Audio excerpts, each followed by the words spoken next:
Hey Astrals, let's talk about YG Entertainment's recent updates.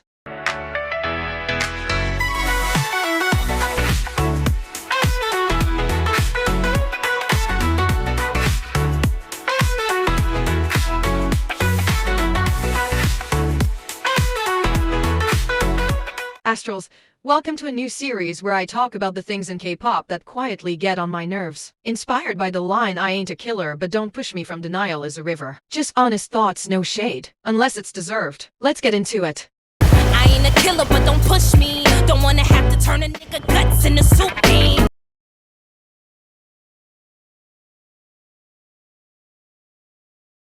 I'll start by discussing the Deadline World Tour, then break down that recent YG video update, and finally talk about YG's overall treatment of Blackpink over the years. This is just my opinion and let's get into it. First, about the Deadline World Tour.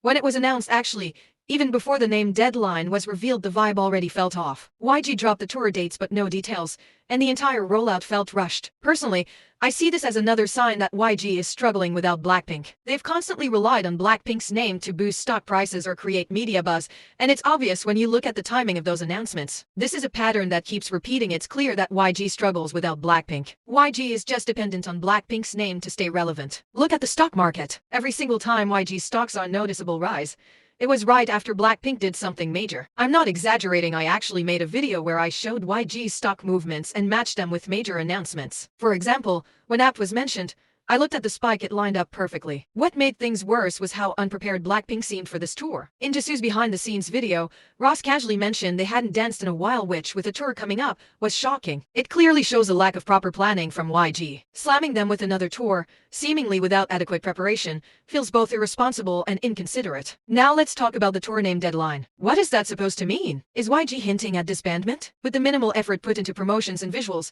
it's just disappointing. But not surprising coming from YG. Honestly, I'd rather wait until 2026 for a proper, quality comeback than have a rushed song just for the sake of a tour. And then, there's the recent controversy over the tour schedule. Many major Asian cities were left out, and while I understand the frustration, I'm personally glad the schedule looks less hectic. The group looked exhausted at one point during the Born Pink era, with Jennie needing and for Drip and Jisoo looking unwell even post-COVID. The Born Pink tour was brutal, and the girls deserve a breather. Still, this doesn't excuse how YG has handled things. And next, we have the infamous 8-minute video posted by YG. Blinks were hoping for real updates on Blackpink, but instead we got barely 10 seconds of vague information. Even in that brief moment, YG managed to frustrate fans by admitting they hadn't finalized the comeback date despite the tour starting on July 5th. To make matters worse, they said Blackpink may only release one song. One, for a world tour? What's the plan here, YG? Born Pink had a purpose. A full album after years and a justified world tour. But what's Deadline's purpose? There's no album, no clarity. No solid comeback, just mystery marketing with no substance. At this point, it feels like YG is trying to milk Blackpink's brand one last time, but that strategy is running thin. Fans are finally waking up. We used to accept anything just to see Blackpink active, but now it's clear YG is offering nothing of real value. As a Blink, now that I've tasted actual music from the girls through solos and collaborations, I don't want rushed, half-hearted content anymore. And while Baby Monster deserves their spotlight, it's hard to ignore the imbalance. YG spent nearly 2 full minutes talking about Baby Monster's title track while giving Blackpink's entire comeback less than 10 seconds. Baby Monster is finishing a world tour. Blackpink is about to start theirs. There's a difference and fans are asking, where's the balance? Then came updates about debuting new groups. When it comes to the upcoming boy groups, my concern is how young the members are, especially Team B. But the part that really stood out was the announcement of another girl group debuting, only a year after Baby Monster. YG, are you serious? Sure.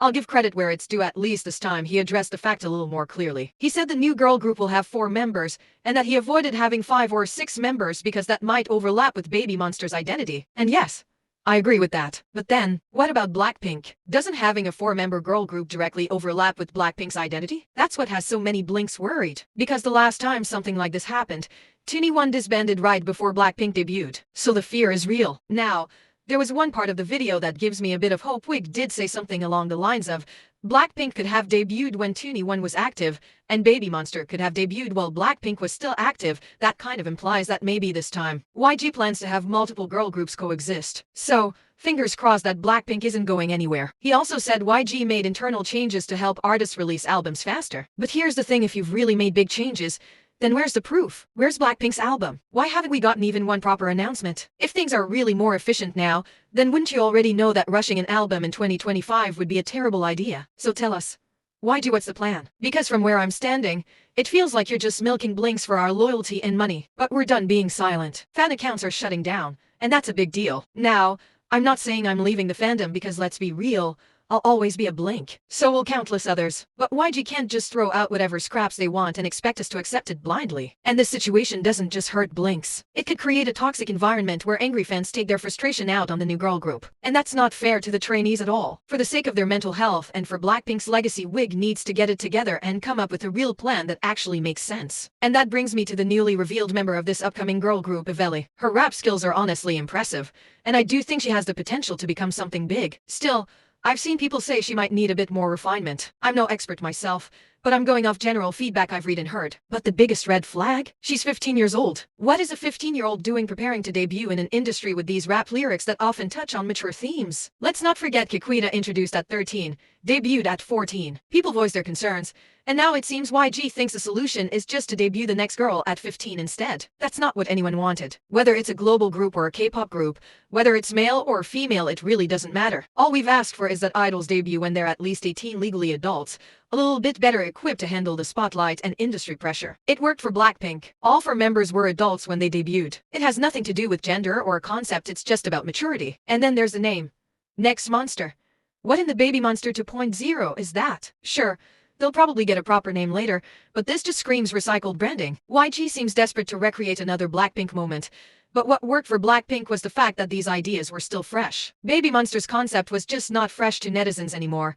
And now we're seeing YG copy-paste the formula again. And please, don't name this group Pink Punk or Magnum. That would make it painfully clear that this is just a Blackpink clone attempt. I'm not saying this because I want them to fail. I want them to succeed. But success doesn't come from shortcuts, and teenage trainees shouldn't be pushed into adult-level pressure just to fit a mold. YG needs to understand that this isn't just about building a group, it's about protecting the legacy of Blackpink, the mental health of the trainees, and the trust of the fans. Let's talk about the overall treatment of Blackpink because honestly, I don't think I can stress this enough.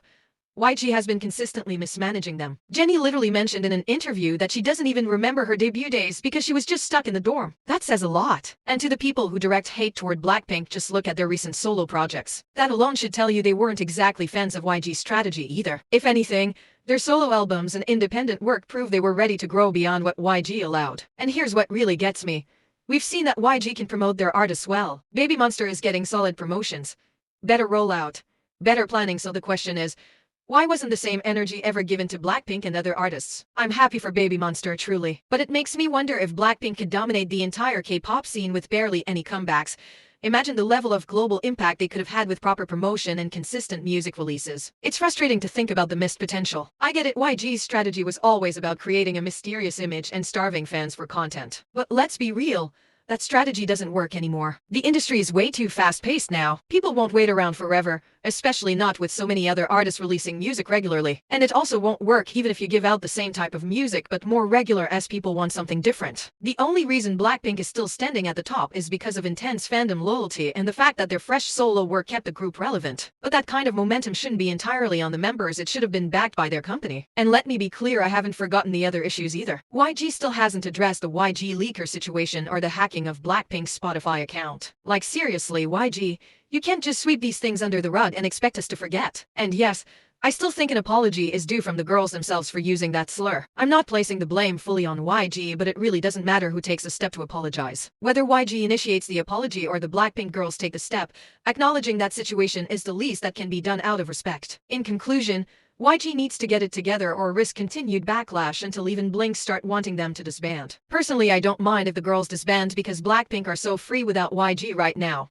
There's been a new update regarding Blackpink. Apparently, a media outlet reported that Blackpink will release a single in July, with a potential album in September. However, this news hasn't been confirmed by YG Entertainment, and like many fans, I'm still waiting for an official statement from the company. One thing that concerns me is the tour. If the single comes out in July and the album follows later, that means the group will likely be touring with only one new song at the start. That feels underwhelming, especially considering how long fans have waited. Am I disappointed and frustrated? Absolutely. Am I surprised? Not really. The only surprising part is how blatantly obvious it is now that YG needs Blackpink to stay relevant and make money. Also, as a Singaporean, I came across that the ticket prices is be around SGD for $130. That's a lot. Should I go? I'm genuinely asking because I'm conflicted. This could be my chance to see them, but is the money worth it? That's all for today, Astrals. What is your opinion? Comment below and see you next time.